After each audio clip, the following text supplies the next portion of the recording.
Lottery നാമ price വീഴും. അടിക്ക് തീർച്ചയായിട്ടും പ്രൈസ് വീഴും. 5 എണ്ണേ ഉള്ളു. ഇനി ഞങ്ങൾക്ക് ഇത് വിറ്റാൽ തന്നെ ഞങ്ങൾക്ക് 300 രൂപ കൂലി കിട്ടും. 350 രൂപ കൂലി കിട്ടി. ഞങ്ങൾക്കത് പാലും ഞങ്ങളുടെ 2 വണ്ടിക്കൂലിയൊക്കെ ആകുമ്പോഴത്തേക്ക് ഞങ്ങളുടെ അന്നന്നത്തെ ചെലവ് കഴിയും.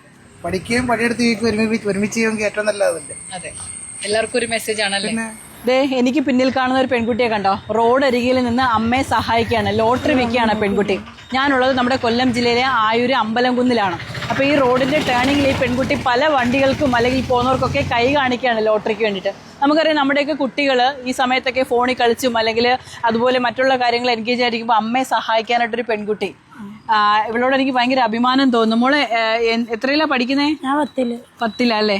അമ്മയെ സഹായിക്കാനായിട്ട് വന്നതല്ലേ? ക്ലാസ്സിൽ നിന്നും പോകണ്ടായിരുന്നോ? അപ്പൊ ഇല്ല, ഞങ്ങൾക്ക് ഇന്ന് സ്കൂൾ അവധിയില്ല. ആണോ? +1 ആണ്. ഓ, +1ലേക്കായി. ഓക്കെ. അപ്പൊ എങ്ങനെ ഉണ്ടായിരുന്നു മാർക്കൊക്കെ? ഒരു A+ ഉള്ളായിരുന്നു. ആണോ? കുറച്ച് മാർക്കോട് ജയിച്ചു. പലപ്പോഴും ഞാൻ ഈ പെൺകുട്ടിയെ കണ്ടിട്ടുണ്ട് ഇവിടെ നിന്നിട്ട് ഇങ്ങനെ ലോട്ടറി കച്ചവടം ചെയ്യുന്നത്. എന്തായാലും ഇന്നൊന്ന് ചോദിച്ചു കളയാം, ഇവളോട് സംസാരിക്കാം. ലോട്ടറി ഒക്കെ വിറ്റ് തീർന്നോ? ഇല്ല, 10 എണ്ണം ഉണ്ട്. 10 ലോട്ടറി കൂടി ഇനി വിൽക്കാനുണ്ട്. അപ്പോൾ ഇന്നത്തെ എന്തായാലും മഴയൊക്കെ ആകുമ്പോൾ വിറ്റാൻ ഭയങ്കര പാടാണ്. അമ്മയും കൂടെ തന്നെ ഉണ്ട് കേട്ടോ. അമ്മ നമ്മുടെ വീട്ടിലെ കാര്യങ്ങളൊക്കെ എങ്ങനെയാ കഴിഞ്ഞു കൊടുത്തേ? ഈ ലോട്ടറി വിൽപ്പനക്കകത്തുനിന്ന് കിട്ടുന്ന തുച്ഛമായിട്ടുള്ള വരുമാനം ഞങ്ങളുടെ ജീവിതമാർഗം പോലും. 2 മക്കളെ പഠിപ്പിക്കണം, വീട്ടിലെ കാര്യങ്ങളും എല്ലാം. എൻ്റെ മരുന്ന് വരെ ഇതിനകത്താണ് കഴിയുന്നത്. ഞങ്ങൾക്ക് മഴയായത് വിറ്റ് പോകാൻ പാടാം. സ്കൂളും ഇറക്കുമ്പോൾ ഇനി ആകെ തട്ടയുടെ 2 പേരും സ്കൂളിൽ പോയാൽ പിന്നെ ഞാൻ ഒറ്റയ്ക്ക് ഇറങ്ങി നീണ്ടും. ഓ, 2 പെൺകുട്ടികളാണല്ലേ? 2 പെൺകുട്ടികളെയും കൊണ്ടാണ് ശരിക്കും പറഞ്ഞാൽ നമ്മുടെ സംസ്ഥാന സർക്കാരിന്റെ ലോട്ടറി തുടങ്ങിയ കച്ചവടം. എങ്ങനെ? 2 മാസത്തെ വിധവ പെൻഷൻ കൊണ്ട് തുടങ്ങിയ കച്ചവടം. ഒത്തിരി കഥയുണ്ട്. 2 മാസത്തെ വിധവ പെൻഷൻ ഇല്ലാതെ കച്ചവടം ചെയ്യാൻ പറ്റത്തില്ല. ഈ ടിക്കറ്റിനകത്ത് നഷ്ടം വന്നാൽ നികത്താനും ഒരു നിവർത്തിയില്ല, കടം തരുത്തതും ഇല്ല കടയിൽ നിന്ന്. ഞങ്ങളാകെ തട്ടേടാ. ഞങ്ങളിപ്പം തലേന്നത്തെ പൈസ കൊടുക്കാൻ വെക്കാത്തതുകൊണ്ട് 12 മണിയാവാൻ ചെന്ന് എന്തെല്ലാം സങ്കടം പറഞ്ഞാൽ മേടിച്ചിടന്ന്. ഇപ്പം ഈ 10 ടിക്കറ്റ് അധികം വന്നിരിക്കും, അത് ഇനി കൊടുത്ത് തീർത്തെങ്കിൽ ഞങ്ങളുടെ ലാഭമായി കിടക്കുന്നത്. ഇവർക്ക് ആകെ ഒരു മാർഗം മാത്രമേ ഉള്ളൂ, ഈ ലോട്ടറി കച്ചവടം മാത്രമേ ഉള്ളൂ. സർക്കാർ തന്ന 4 സെന്റ് ഒരു വീടും അത്രേ ഉള്ളൂ. 2 പെൺമക്കളും. ഭർത്താവ് മരിച്ചുപോയ അമ്മയാണ്. 2 പെൺമക്കളെയും കൊണ്ടാണ് ശരിക്കും പറഞ്ഞാൽ ഈ പെൺകുട്ടിയോട് ഭയങ്കര അഭിമാനം തോന്നുന്നു. ശരിക്കും ഇവള് ഈ റോഡിൽ നിന്നുകൊണ്ട് കച്ചവടം ചെയ്യണം.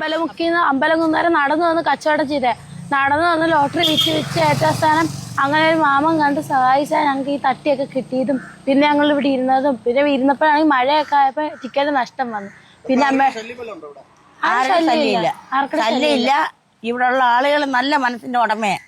അവരുടെയൊക്കെ ആശ്രയില്ല ഞങ്ങൾക്ക് ഇവിടെ ഇരിക്കാൻ പറ്റും. എന്നിട്ട് മഴയൊക്കെ ആയപ്പോൾ ടിക്കറ്റ് നഷ്ടം വന്ന് ഞങ്ങൾക്ക് പിന്നെ പെൻഷൻ, അമ്മയുടെ പെൻഷൻ കൊണ്ട് വീണ്ടും എടുത്ത് പിന്നെ കച്ചവടം നിന്ന് ഞങ്ങൾക്ക് സ്കൂൾ അവധി ആകുമ്പോൾ ഞങ്ങൾ നിൽക്കും.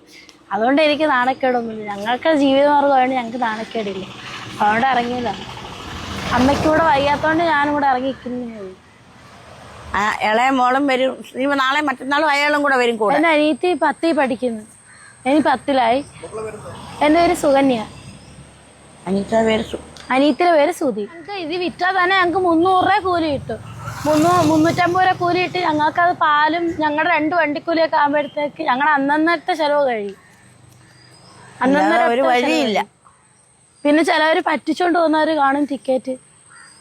അങ്ങനെ തട്ടിന്ന് എടുക്കുമ്പോൾ 2 എണ്ണം എടുത്തിട്ടുണ്ട്. നമ്മുടെ കയ്യിൽ നിന്ന് തന്നെ വണ്ടിക്കാർ വന്നിട്ട് ഒരു ടിക്കറ്റ് എടുത്ത് 2 ടിക്കറ്റ് എടുത്താൽ ഒരു 1 എടുത്തെന്ന് പറഞ്ഞ് പിന്നെ അങ്ങനെ കൊണ്ടുവന്നവരുണ്ട്. പിന്നെ ഞങ്ങൾക്ക് ആകെ കിട്ടുന്ന 200 രൂപയൊക്കെ കിട്ടും. പിന്നെ ഒന്നും കിട്ടാതിരിക്കുന്ന സമയമുണ്ട്. രാവിലെ വന്നിട്ട് ഞങ്ങൾ ചോറുപോലും കഴിക്കാൻ വീട്ടിൽ നിന്ന് വന്ന് നിന്നിട്ട് ഉച്ചയ്ക്ക് വൈകിട്ട് വീട്ടിൽ പോകുമ്പോഴാണ് ചോറ് കഴിക്കുന്നത്. ആ ഒരു ജീവിതം. എനിക്ക് എന്തോ ഒരു കുട കിട്ടി ഞങ്ങൾക്ക് പെരുമഴയായാലും ഇരുന്ന് കച്ചവടം. ഞങ്ങളെ പ്രതീക്ഷിച്ച് ഇവിടെ ആളുകൾ വരും ടിക്കറ്റിന് വേണ്ടി. ഏത് മഴയായാലും ഇവിടെ വന്ന് നിർത്തി ഞങ്ങളെ ടിക്കറ്റ് എടുത്തിട്ട് പോകും. നമ്മുടെ ജീവിതത്തിന്റെ ഒരു ഭാഗമായിട്ടായിരിക്കും അവരെടുക്കുന്നത്. അല്ല പ്രൈസ് വീടെന്ന് പറഞ്ഞല്ല, ഞങ്ങളുടെ ജീവിതം. ഞങ്ങൾക്ക് മഴ വരുമ്പോഴാണ് കൂടുതൽ നഷ്ടം വരുന്നത്.